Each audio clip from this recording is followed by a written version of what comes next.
Right, thank you Prakash. ಡೀಟೇಲ್ಸ್ಗಾಗಿ ಆ ಒಂದು ಪೆನ್ ಡ್ರೈವ್ ರೇವಣ್ಣ ಕುಟುಂಬದ ಮರ್ಯಾದೆಯನ್ನ 3 ಕಾಸಿಗೆ ಹರಾಜು ಹಾಕಿದೆ. ಅಪ್ಪ ಮಗನನ್ನ ಸಮಾಜದ ಕಟಕಟೆಯಲ್ಲಿ ಬೆತ್ತಲಾಗಿ ನಿಲ್ಲಿಸಿದೆ. ಹಾಗಾದ್ರೆ ರೇವಣ್ಣ ಕುಟುಂಬದ ವಿರುದ್ಧ ದಾಖಲಾದ ಕೇಸ್ಗಳು ಯಾವ್ಯಾವುದು, ಇಬ್ಬರ ವಿರುದ್ಧ ಕೇಳಿ ಬಂದಿರತಕ್ಕಂಥ ಆರೋಪಗಳೇನು ನೋಡಿ.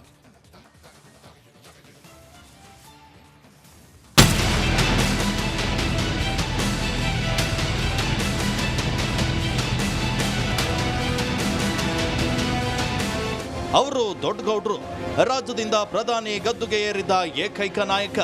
ಕರುನಾಡಲ್ಲಿ ದೊಡ್ಡಗೌಡ್ರನ್ನ ಕಂಡ್ರೆ ಜನ ತಲೆಬಾಗ್ತಾರೆ, ಗೌರವಿಸ್ತಾರೆ.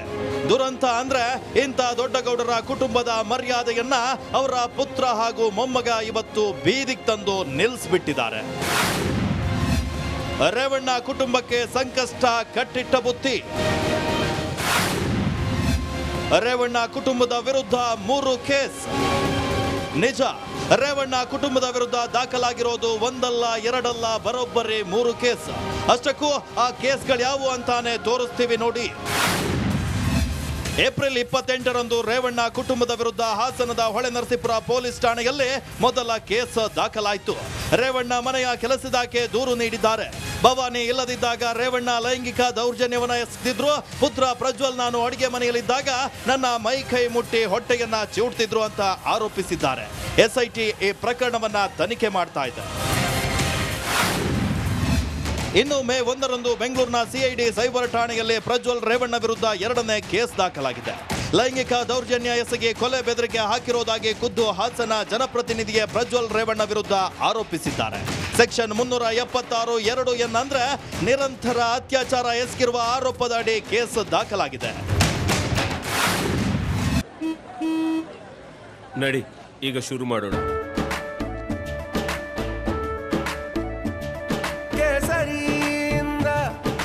ಮನೋಲ್ಲಾಸ ಮನಸ್ಸು ಮತ್ತೇರಿ ಕುಣಿದಾಡಿದೆ ನೋಡು, ಮನಸ್ಸು ಮತ್ತೇರಿ ಕುಣಿದಾಡಿದೆ ನೋಡು.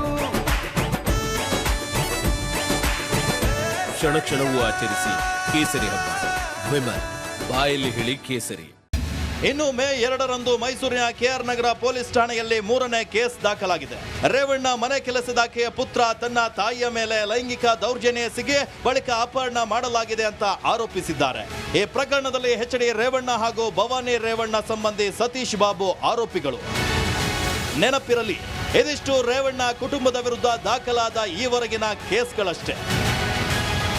Bureau report, Republic Kannada.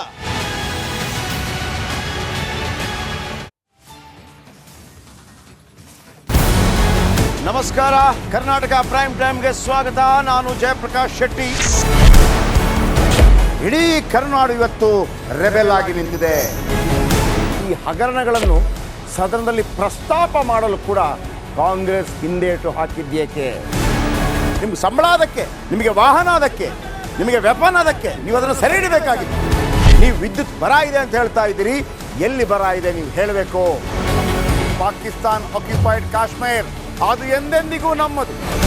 40 ಮೆಷಿನ್ಗಳು ತಂದಿತ್ತು ನೋಟ್ ಎಣಿಸುವುದಕ್ಕೆ, ಅದೇ ಹಾಳಾಯಿತು. ಮಥುರಾದ ಗಲಾಟೆ ಇದೆಯಲ್ಲ, ಅದು ಸ್ಥಳೀಯವಾಗಿ ಕೂತು ಪರಿಹರಿಸಬಹುದಾದಂಥ ಕಾನೂನಿದೆ. ಗ್ಯಾರಂಟಿ ಯೋಜನೆಯಿಂದ ನಷ್ಟ ಆಗಿದೆ, ಲಾಭ ಆಗಿದೆ, ದಯವಿಟ್ಟು ಹೇಳಿ. Dawood Ibrahim most wanted criminal ಯಾವಾಗಾದ ಅಂದರೆ ಇಲ್ಲಿ ತನಕ ಭಾರತ ದೇಶದಲ್ಲಿ ಓರ್ವ ದಲಿತ ಪ್ರಧಾನಿಯಾದಂಥ ಇತಿಹಾಸವೇ ಇಲ್ಲ. ರಿಪಬ್ಲಿಕ್ ವರ್ಲ್ಡ್ ಆಪ್ ಇದು ಕೇವಲ ಅಪ್ಲಿಕೇಶನ್ ಅಲ್ಲ, ಸಮಗ್ರ ಸುದ್ದಿಗಳ ಸಂಪರ್ಕ ಮಾರ್ಗಕ್ಕೆ ಕ್ರಾಂತಿಕಾರಿ ಬದಲಾವಣೆ.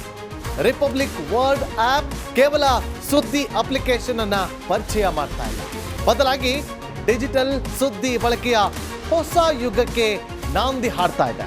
ಇದೊಂದು ಬ್ರೇಕಿಂಗ್ ನ್ಯೂಸ್, ಪ್ರಭಾವಶಾಲಿ ಕಾರ್ಯಕ್ರಮಗಳಿಗೆ ಗಟ್ಟಿಯಾದ ವೇದಿಕೆ. ರಿಪಬ್ಲಿಕ್ ವರ್ಲ್ಡ್ ಅಪ್ಲಿಕೇಶನ್ ಈಗ ಲೈವ್ ಆಗಿದೆ. ಗೂಗಲ್ ಪ್ಲೇ ಸ್ಟೋರ್ ಮತ್ತು ಆಪಲ್ ಆಪ್ ಸ್ಟೋರ್ ಎರಡರಲ್ಲೂ ಲಭ್ಯವಿದೆ. ಈಗಲೇ ಡೌನ್ಲೋಡ್ ಮಾಡಿ.